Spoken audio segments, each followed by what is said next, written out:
They just talk about this race between Sintalon and Tyler. There are other people in it, but they're the two main ones. But then we've got another match for you coming up. It's going to be between Modernleper and Neirea, and both of these guys have got their own stories within the game.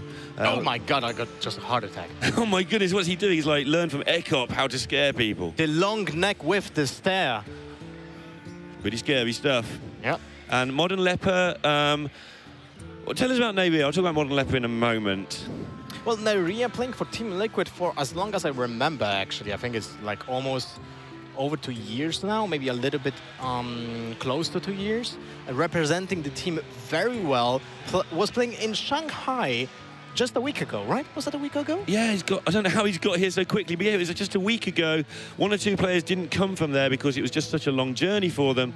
Stockton and Raven managed it. Neirea's made it. I think that we should have made Hoy come as well, to be honest. Oh, for sure. And RDU. And RDU. Yeah. But as it happens, we've got these two guys.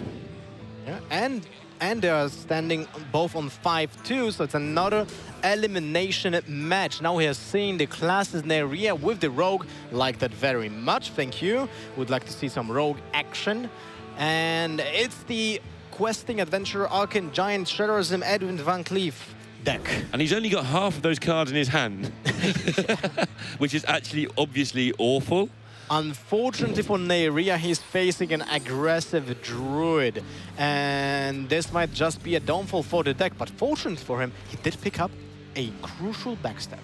Yeah, that's going to help him buy a little time and have some good synergy with the other cards, as you can see in his hand. Just quickly introduce Modernleper. He has had some great Hearthstone results. What happened to him as he was just getting really well known and sort of on the edge of a big breakthrough? The February the 29th event happened, which he was trying to get points for HCT on February the 29th, 2016, obviously, leap year. Yeah. And he just couldn't win the game that would take him into top 50. He kept getting to like 42nd, but he couldn't hold, so he played one more, and he lost it like several times in a row. And at that point, he just decided he wanted to take a short break. So he's gone and got a job as an editor at an esports production company now.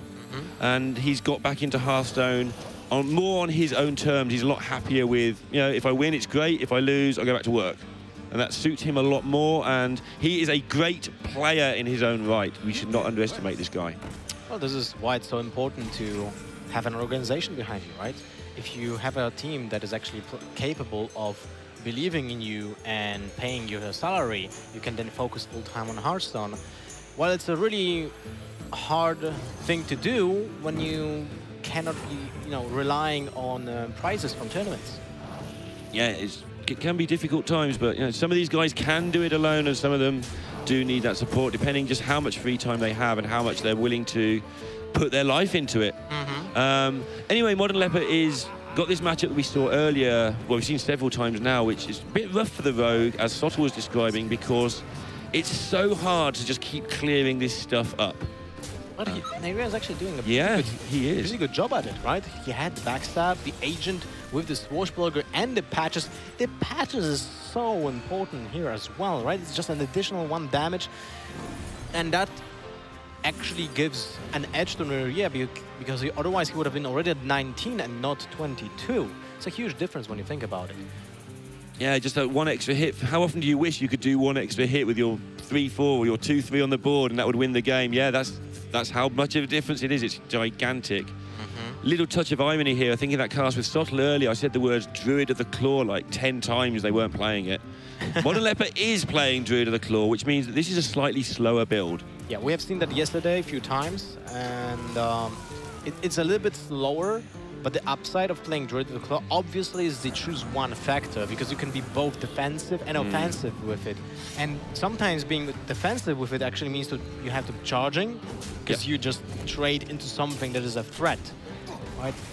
And the opposite is true. Sometimes being offensive is actually putting up a 4-6 taunt to protect your guys that are actually doing all the work, the 3-3s behind it. So the thing that sounds obvious about the offense and the defense there is not necessarily what you would imagine it to be. Yeah, I mean, it's pretty...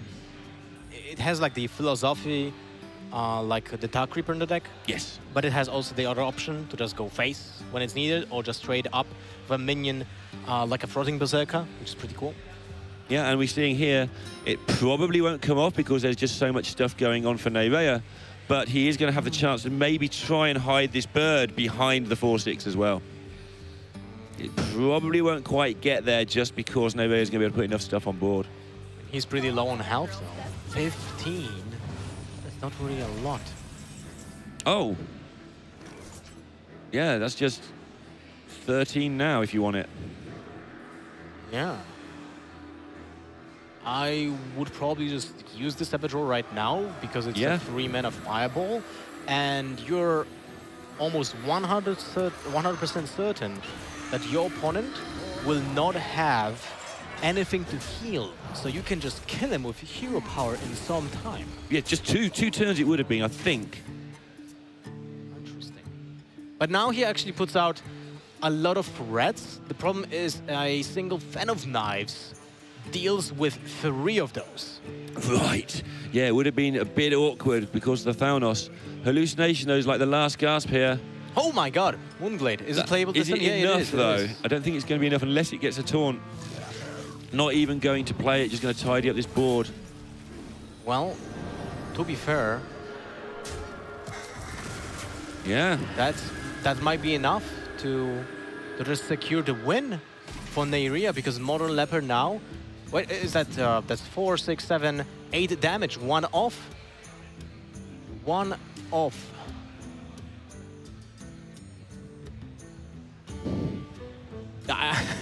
Yeah, the red color is kind of like bad for the eyes, red right? 8 to the red 9 with my eyesight look very, very similar sometimes. This is why it's so important to have that derivative flow with the charge option right now. And this is why Moonglade wasn't played last turn in some ways. Modernleper now, if you could see the hand, would not have made this play. He may have had to make this play, but he's going to be mightily disappointed because of this card that he's just not expecting to see. I mean, the hallucination was played, but the card was not getting played from it, so we'll make a difference now. And look at the Modernleper face. And, man, sucks. Oh! Oh, and that is almost certainly game unless it goes swipe into swipe or something, because that's just a wall that Modernleper's not getting through in time. See how much damage Neirea is able to put out now as well. Modernleper's got like 2 turns. Wait a second. He's able to attack with the hero power this turn. 5, 8, 11, 15. Probably not worth it. But counting the other way here, you've got the swipe, the eviscerate, and the Thanos. I think that's enough. Should be. You can play. Close. I mean, this, even if you wouldn't have lethal this turn, this swipe just destroys every single living mana. So look it's kind at of his rough. face. It's like, what are these cards? What's hitting me here? That's not a fan of nice. And Neirea takes a 1-0 lead with Rogue against Aggro Druid. Fairly big upset there, and that's a fantastic start for Neirea. Modernleper needs to make sure he keeps himself together for this one, because that's a rough beat. Yeah, it is a rough beat, and I can't remember the decks left Modernleper. He has a mage and a warrior, so if that warrior is not a pirate warrior, it's not looking that great. Yeah, the mage can be okay as well. It depends what mage exactly, but you just start burning them in the face and they've got no healing. And you hope that they didn't pick up Ice Block from the hallucinations and swashbucklers. Yeah, but you're up against a druid that you left up. That could be... actually, I should know what Neirea is playing because he was on stream yesterday, but I don't remember. Here we go. It's a pirate warrior. And Neirea's druid was banned yesterday, so we don't know. Well, the opening hand is not really that great for Modernleper, so maybe Neirea has actually an opening because his hand is looking pretty sick. Holy moly. This swashbuckler opening into a coin agent. Who's the aggro deck here, Lothar? I don't know anymore. Seems like Valera is taking charge. Really does. Just got everything you could want in Neirea's hand. Modernleper's hand can get good fast, though, with a decent weapon pickup. He even gets a portal to get some armor. And yeah. That is so swingy. Now Modernleper faces a really bad decision to make. Like, oh my god, do I play a Light's Justice? Do I play it? I mean, he needs to. He needs to kill those pirate warriors. Bad Light's Justice. Pirate warriors. I literally switched the mindset. who's the pirate warrior here? Yeah, it's just how it feels, right? Because Neirea is just making minions and getting damage spells, and it's Edwin's going to be absurd. That's what I wanted to say. Like, he only lacks Edwin, and he actually did get it. Holy moly. Fortunately for Modernleper, there's the Spellbreaker. Yep, that's something that will take care of the Edwin, but he does need to take care of a lot more than that. And the Thalnos is massive here for Neirea as well. It's going to allow him to deal with some of the stuff that comes down later. But he's not going to mess. He's going to prep Fan and make this huge Edwin and hope there's no Spellbreaker coming in. And why wouldn't you do this? This makes so much sense. Petal or no petal? And I feel like the petal doesn't really make a difference on the Edwin. It's big enough to sustain 2 attacks or 2 trades. So I like it. I like keeping the petal, especially for that Thalnos in the hand already. Yeah, just turn it into a 2 damage spell seems good to me. And here's the payoff for that in a minute. I mean, even now with the agent, it's pretty cool as well. Yeah, this is absolutely fine.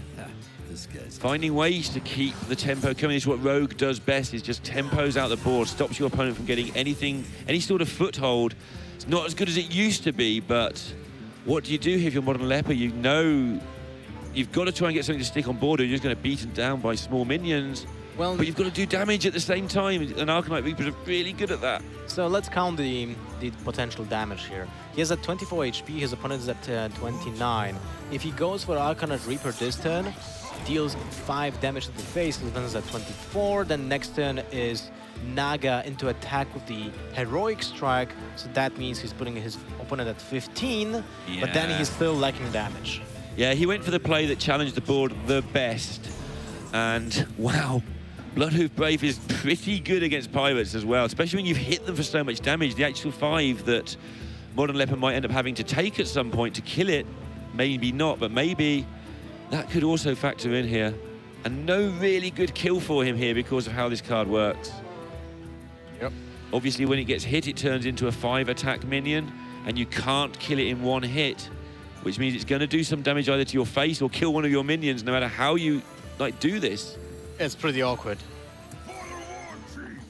It is really awkward. Like the Monglade portal, the Iron Forge portal. The Monglade was played last match actually. Okay. Oh, okay. He's going for the. It's pretty much the desperation play here. It's the I will take this damage. I will try and keep this board and just hope you cannot deal with a couple of minions sticking. And he does have a backup play. He gets to play quite a lot of good stuff next turn as well. So it's a pretty decent plan. Neirea seems to have a handful of answers to me. I think he can actually ignore all the Coconut Elite, just go 3 damage to the face. His opponent is at 14.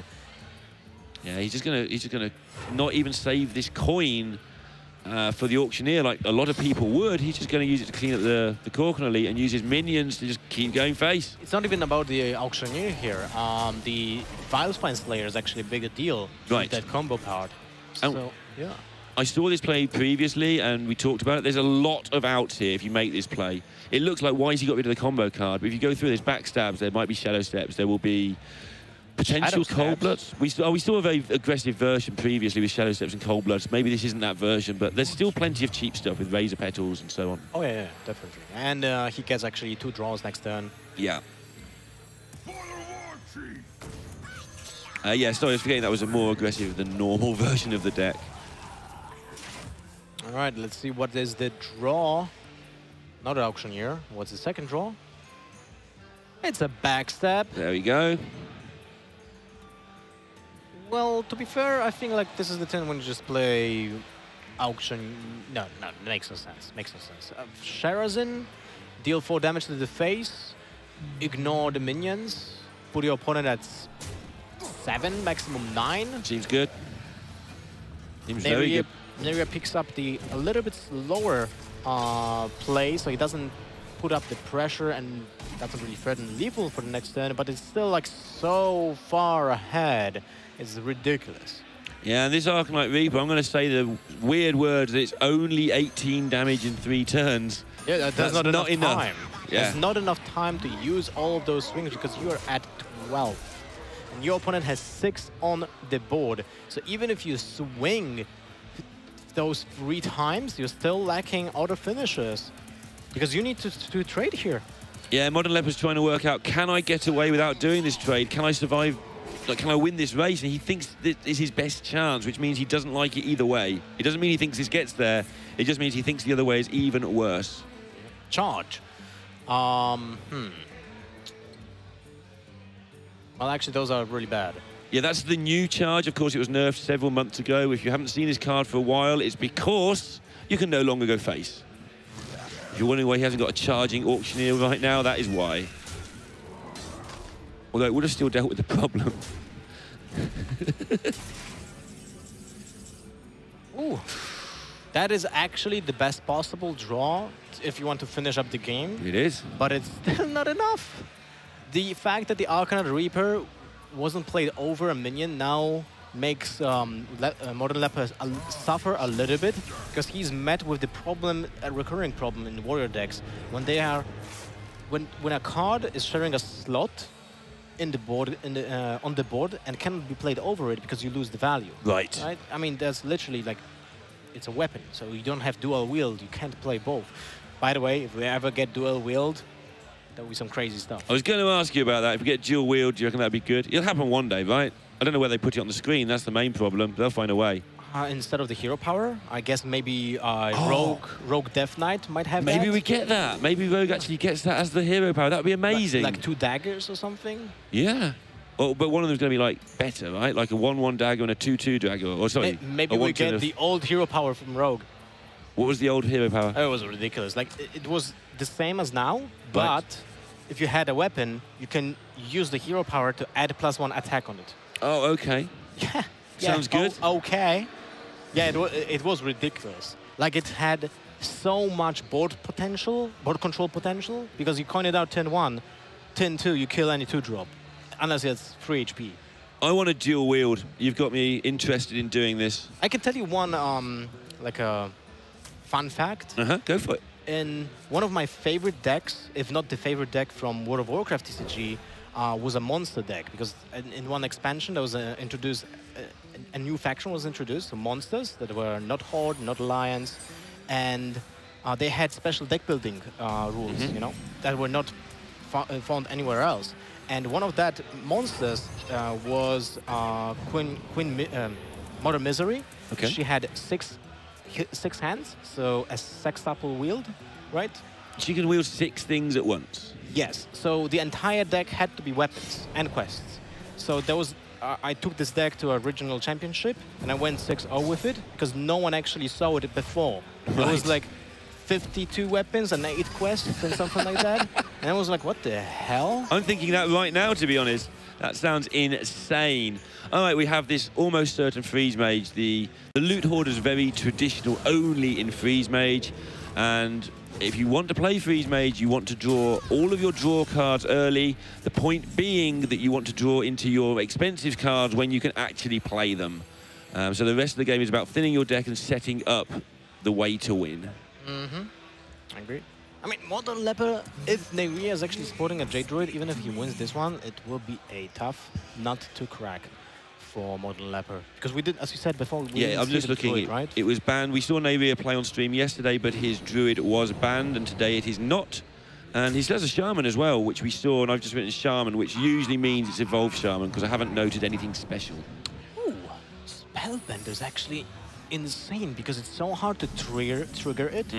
So Modernleper will be thinking, wow, oh my god, what if it's Counterspell? Because he played already something that goes to the face, or he knows it's not Mirror Entity after he will play the Falnos.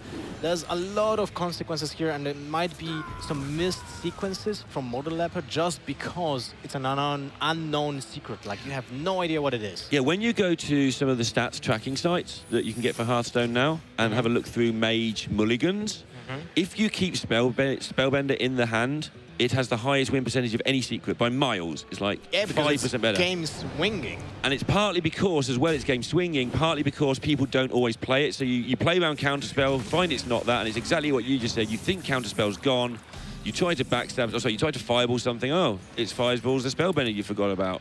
Yeah. Or you play Spikeridge Steed and suddenly, uh-oh. Now you've lost. Yeah.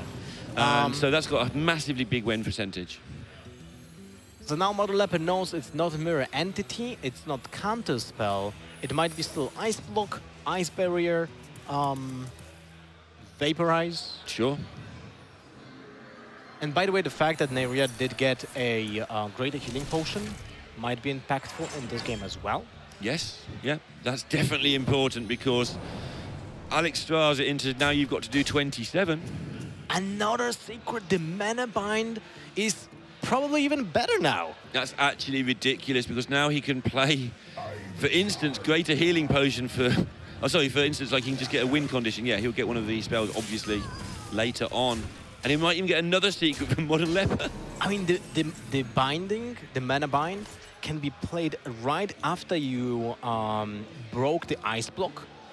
So most likely, you will get your opponent's next ice block. Oh, of course, and then it's a race again, and you both got ping, so you still win. Exactly, so you win. Exactly, at that point, you might just win straight away because you get the ice block that your opponent played and he didn't gain anything. Yeah, there's no way Modernleper can play around this. He has no idea what the random card is. Obviously, you want to play around it, you keep the ice barriers because you're not going to attack face for the rest of this game anyway.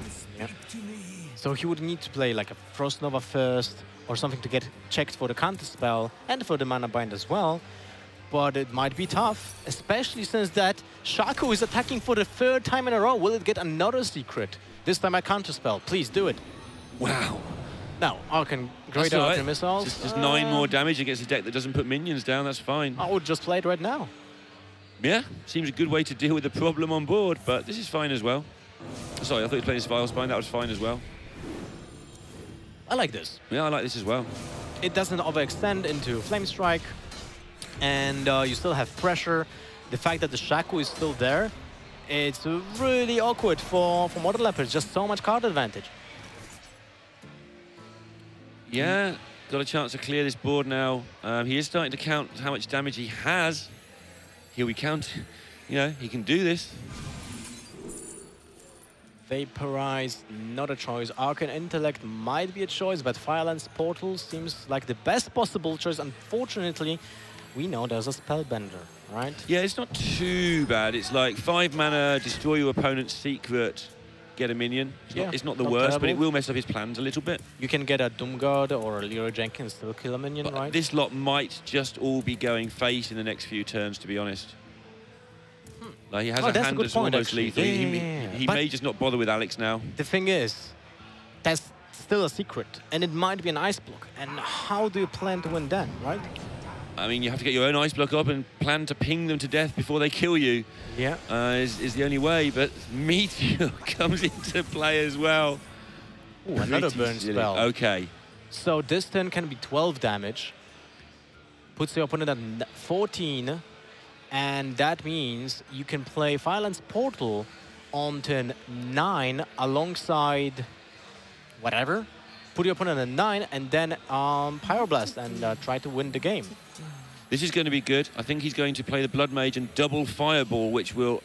Oh, sorry, he can double. And Blizzard, yeah, sorry, I'm crazy. Why has he not got 10 mana, Lothar? How do the numbers work? It's probably we'll get to that point at some... Yeah, maybe a while. Yeah, I was thinking he was going to do 14 with the Fireballs later, and then I just translate it into this turn. Man, I would love to see more of that Shaco, because the value generator... Wow. And Life Coach and JJ were 2 of the first players to use that card as well, like a long time ago. Boom, boom, shakalaka. That's how it went. Excessive gesticulator right now. Yeah, if you can see Lothar right now, he is actually doing a perfect impression of Life Coach, just waving arms about and booming and nining and stuff. All right, so Neirea is going to just build up the board again. Neirea. I'm going with Neirea.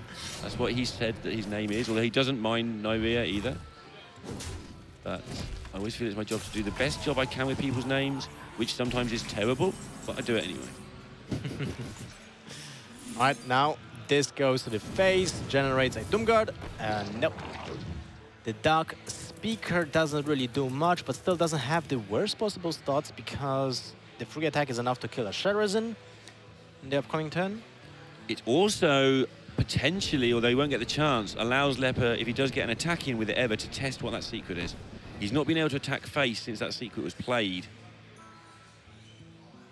And it'll really be confusing because he'll have it down to Ice Block or... Ice Barrier, Vaporize, yeah, he'll get rid of Spellbender. those. But he'll be down to Spellbender or Ice Block, and he'll have to take the 50-50 because he knows that's a random secret. I mean, he knows it's not a strategic play. Medivh's Valet doesn't trigger the Spellbender, so he can do that and just kill Sherazin. Most likely Sherazin will get resurrected next turn, but as I said before, the Dark Speaker is a minion that can be traded. I mean, can kill the Sherazin without being killed in the process. Razor Petal Lasher. This rogue deck does just keep hitting you with things. It's what it does, the tempo. Gonna make Sherazin come back to life. Fires one Slayer, eviscerated the face. Sherazin is back online.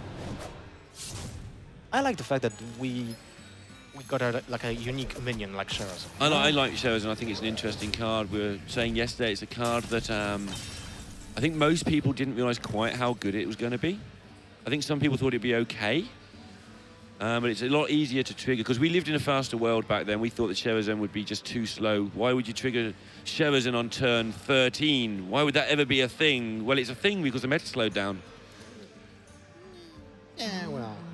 Hard to see how Neirea is going to lose this, just because at some point Modernleper, whenever that point is going to take the decision to point all of this burn at the face and not play around the 12 healing potion that we already have seen twice today. Wow. Actually, Zetalot played it in his deck. Was it just in his deck? Yeah, because he played his priest against it was tailored against aggro decks, so it had everything, literally everything to just kill all the aggro decks, and it worked. It worked. Yeah. I'm not surprised. There's lots of priests tend to work. I'd ban him. Well, there's not. I mean, two Slayers were already played for the Doomsayer, so now it's kind of awkward to deal with it again.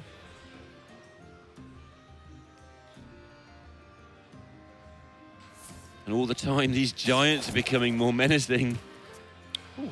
At some point, they're just going to be 2 giants in a turn. And how does Mage deal with that without starting to use through its burn? This particular Mage, anyway.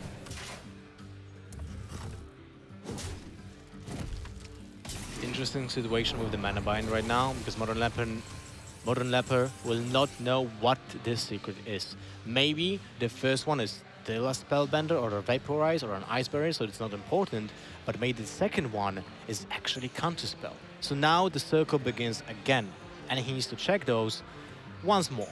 He does have a clue, though. And the clue is that Neirea held that secret in his hand for a very long time. Until after that. So I think he could rule out Counterspell, and I think this is why this has happened, because he ruled out the Counterspell based on why wasn't it played earlier to defend his board if it's Counterspell.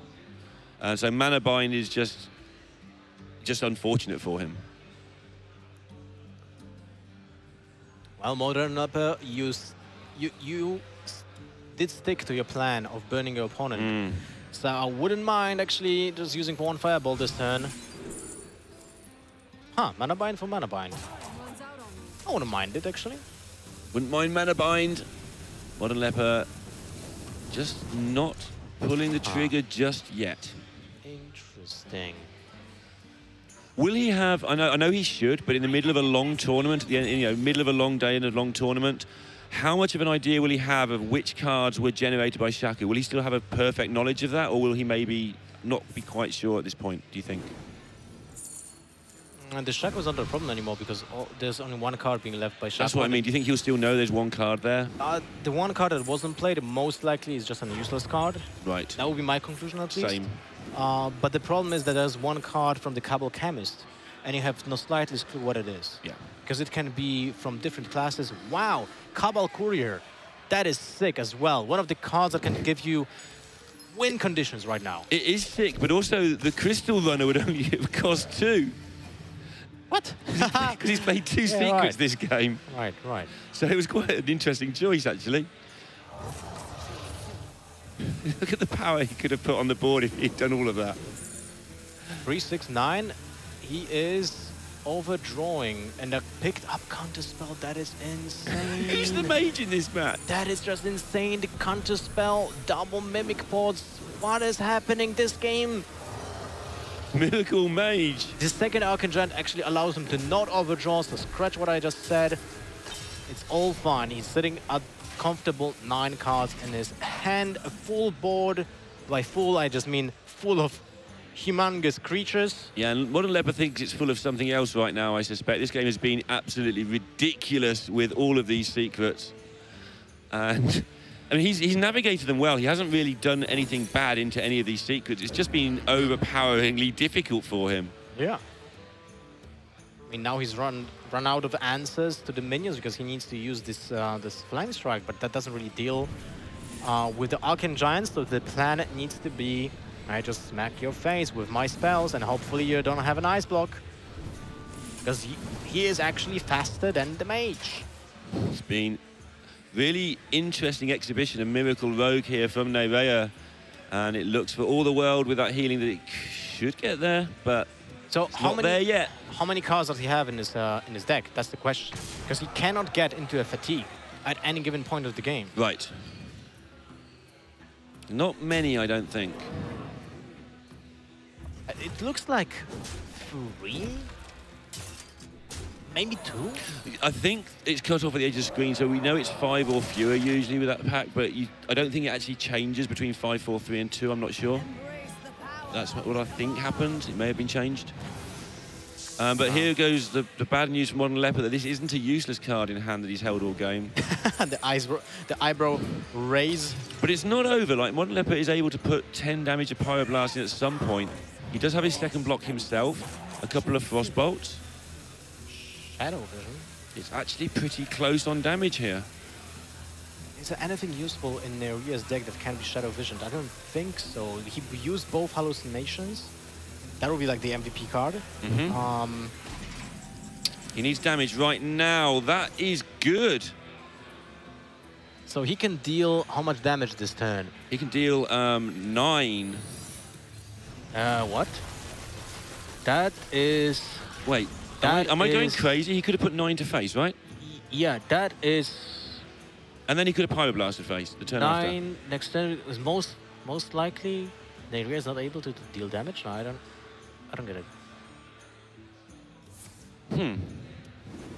I'm almost out of I mean, there was still one Eviscerate left. Okay. Wait, Neirea didn't trigger that one. Huh. One card left for Neirea, so he will go into fatigue. But it doesn't matter because the Modernleper doesn't have ice blocks anymore. He does not. Wait, did he use 2 glyphs? I'm trying to work it out. He's definitely used at least 1, but I feel like this game's been going on for so long that he's used 2, so I'm going to go with 2. Getting confirmation that that is the case from someone else who was in Shanghai last week. We'll see him in a moment, probably. Okay. That was a weird turn, though. It did seem really strange. I assume that the plan for Modernleper was to actually play around Ice Block, and this way he wanted to keep the Auctioneer alive, so Neirea would have to draw more cards. Sure. But it's like, he didn't even check for the Spellbender for the entire game. Yeah, he had plenty of chances to have a check and not do too much. He had even a turn when he had 3 mana left and didn't opt to use one of the Frostbolts. And he kills somebody with that Pyroblast, but I think when he actually watches the game back, he'll be disappointed he didn't just point that 9 damage to face and try and kill Neirea in 2 turns there. It was a 50-50, he tested for everything else. Well, Sotul, what do you have to say? Friends, I have many questions. I missed the start of that last game, so first and foremost, where did that greater healing potion come from? Shaku. Sorry, that was from Cabal Chemist, that came from a Shaku. Okay, so since it came from the potion generating thing, as time went on with it not being played, Leper could actually get a read on what it was, right? Well, it could also be the Warlock's potion, Fellfire, right. Yeah. I thought that, like, because Modernleper was being so sparing with his burn, he, like, turned down the opportunity to go in for 2-turn lethal a couple of turns. I thought he was playing around that Greater Healing Potion, but then when the Greater Healing Potion came out, he actually had this look of, like, shock and resignation on his face. Like, oh, okay, fair enough. So maybe he wasn't playing around that in the end. But then also my second question, because I missed the start of the game, the secret that was in play for the entire game was Spellbender. Was Spellbender. Interesting. So I think you guys were right. Modernleper, his line of play where he didn't set up the 9 and play Ice Block right at the end, you guys were talking about. Modernleper realizes that line of play never beats Ice Block, right? And I think probably in his mind, he'd ruled out every other secret. He just forgot that Spellbender was an option. Well, he didn't rule out Vaporize, he didn't rule out Ice Barrier, because he never attacked. Okay. So there were actually a lot of options for him to still check the opportunities, you know? And he was actually playing around Spellbender, because there were turns where he could have used spells, but instead opted for Medivh's Valet, an example. And he played around, you know, Mirror Entity and stuff like that. So he checked all of the options apart from the Ice Block, of course, obviously, right? Ice Barrier, Vaporize, Spellbender. All right, that was a lot then. Fair enough. In that case, maybe that was just bad. I don't want to say that because Modernleper, as you know, is my biggest fan, Dorinda. I'm aware. So I don't want to be throwing that one out there, but yeah, maybe that was just some bad play at the end from Leper. You mean like dimensionally? Like he's the tallest? In stature and in just the amount he loves me. Yeah, at 4'3", he's Sottle's tallest fan. I wanna rewind just for a second as well and go back to the first series, which was a really strong performance from Tyler. I tweeted about this, but I love watching Tyler play. I think he's one of the most underrated players in the game right now. And right from the opening, that game of Paladin versus Druid, I loved how much he was attacking face. I loved that he kind of saw the hidden line in that Vine Cleaver Tarim turn, where he found the way to attack first with his Vine Cleaver to get the extra 1/1 dudes out. I think a lot of people would have potentially missed that play. He did speak about it, like this setup was coming from several turns, and I think it was really a good play by Tyler to set it up. Yes. But at the same time, I feel he wasn't aggressive enough in that matchup, and that was something that I was saying a few times in the matchup, because he did like change the gear on turn 6 with the Spike Root Steed and just went face, and I loved that. And I thought he would be like doing that every single turn, right? But it didn't end up in that. Yeah, he definitely took a few choice face attacks like Tarim, and then he didn't trade 3/3 into 3/3, right? He just went face with the 3/3, which is absolutely almost 100% of the time correct in that matchup. Definitely agree there was maybe a couple of spots where he could have pushed as well, but even though I thought the performance in that game was very strong, that was the one he ended up losing and then sweeping from that point forward. But Lorinda, I know you agree. You're a big fan of Tyler as well, right? Something about that match as well. And we sometimes overemphasize pressure in Hearthstone, but he has spent 7 months getting into second place in an event where he's a long way behind first place. And he's got to win match after match after match to get through this top 16 with 8 months of your own self-inflicted pressure on you, plus needing to do really well in this event for those points. That is a pressure match on a stream that he managed to come through and play well. And I also want to give a quick shout out to Livion. Even though he was defeated there, I think he looked a lot more confident. And I said going in, his first match on stream, he looked a little bit shaky. I, more than anyone, know the pitfalls of calling someone nervous on stream. Shout outs to the Muzzinator. But I think second time around, he really tightened up his play. There was that Auctioneer double innovate turn was like a perfect example. He just went. He knew everything he was doing, sequencing, coming out straight away, didn't stop to think about anything, got through the turn, looked much more accomplished this time, which, you know, kind of a pitfall of Hearthstone. I think the first series he played, we said he looked a bit unsure and a little bit nervous. He won that series. This series, we're saying he looked a little bit more confident, a little bit more assured in being on stream, ended up losing. Like, sometimes it just works out that way, right? Yeah, I mean, you can look nervous and still play well. I mean, Deathlord's one of those players. He always looks nervous, but that's true. He actually just plays great all the time because that nerves is channeled into focus, where some people get nervous and the nerves get channeled into, nah, I don't want to play this anymore. So I have been doing the rounds while I've been away, and I do have one small update for you, which is our first undefeated player, first player to hit 8-0 is in fact Diggen. What do you guys think about that? Wait, Diggen wasn't it the PGL? Diggen is just a guy who wins a lot of stuff, but doesn't win a lot of stuff. He wins a lot of small stuff. He plays a lot of Hearthstone. Zerez, however you want to say his name, is big on Diggen, Zorkthar, that team, Hunter Ace, being strong players. And apart from that appearance HET and one or two other bits and pieces, It's never proved himself. Well, we had the Swedish Orange win the last one. Digger and Norway trying to get their own back this time around. Scandinavian dominance. Yeah, I think last time I was at a DreamHack event, you and I, Lothar, we cast the Nordic Championships and saw many of Scandinavia's best going up against each other. It was a pleasure for me to get to know some of the Scandinavian players a little bit better, but they are an emerging scene in Hearthstone. They really do seem to be going from strength to strength over and over again. But I have to say, casting in Swedish was really hard for me. Was it? I didn't notice you were speaking Swedish. You were hard too. Sounded the same. Yeah. Oh.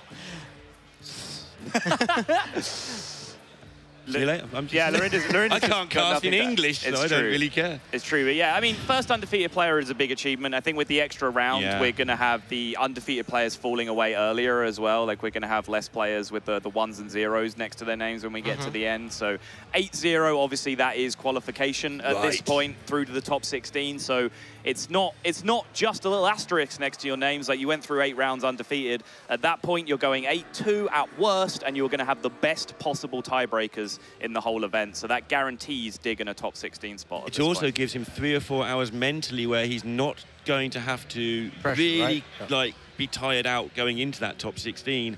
If you're going to have to win your next, you have to go 100% concentration. I'm sure he'll want to go 10-0 because what an achievement, but he can mentally just let himself relax very slightly now as well. And it is possible that we'll have a clean cut to the top 16. So all 8-2s will go? There might be a small chance. Okay, interesting. I haven't actually looked at the Swiss triangle in a lot of detail for this event, but if that's the case, then that will definitely make a lot of players happy, right? Because no one really likes tiebreakers sorting things out. They'd much rather a clean cut. Clean cut is very elegant. Yes, elegant is a good word. Win 9. Also a good stance. Man after my own heart over there. Win 11 out of 10. Is okay, right? Also works. You might get accused of cheating at that point. I don't know. This one goes to 11.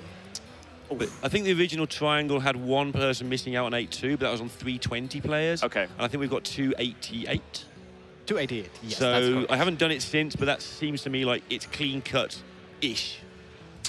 Hypothetical Swiss speculations, always dangerous. But I guess the one thing we are yet to talk about is the continued consistency of Mr. Neirea, who continues to do wonderful things. The consistency of the HCT performances, back-to-back championship events, and then qualifying himself for the World Championships in the second one, and now following that up with another great performance at DreamHack. Right, and this is a guy who is taking a little bit of time to enjoy Hearthstone more. Fly from Shanghai straight to Spain and play another tournament the next week. It seems like he's got a taste for it again. The temperature is very similar. Probably didn't feel a difference, right? China was much worse. Okay. much worse. This is borderline uncomfortable, but China was very, very unpleasant in the height of summer. But Neirea, as you mentioned, you were quite right to point out that he was taking a little bit of a backseat with Hearthstone. He was still watching and theory crafting a lot, but his actual practice schedule was lowered a little bit. But actually for Shanghai, he got into a practice group with RDU first and foremost, and they really installed the grinder mentality back into him. He said he was playing 5 or 6 hours a day again. He was really pushing back into it, which was funny because he said he was testing 5 or 6 hours a day with RDU and testing lineups and theory crafting. He ended up taking the exact same lineup to Shanghai as he did to the playoffs. So I'm not sure what exactly those 5 or 6 hours were doing. I think 5 or 6 hours talking to RDU is one conversation. I mean, it's one sentence from RDU. But I think what had just happened is just reassurance. Very good. 5 to 6 hours. Well, I have some reassuring statements for you guys as well, because for once, our on-stream game is actually the last to finish. So we are going to go to the shortest of breaks. We're just going to need 15 minutes to generate all the bracket. Lothar, behave yourself. Generate all the brackets, get all the Swiss pairings built up, and we will be back in 15 minutes and no more for the next round. Don't go anywhere, guys.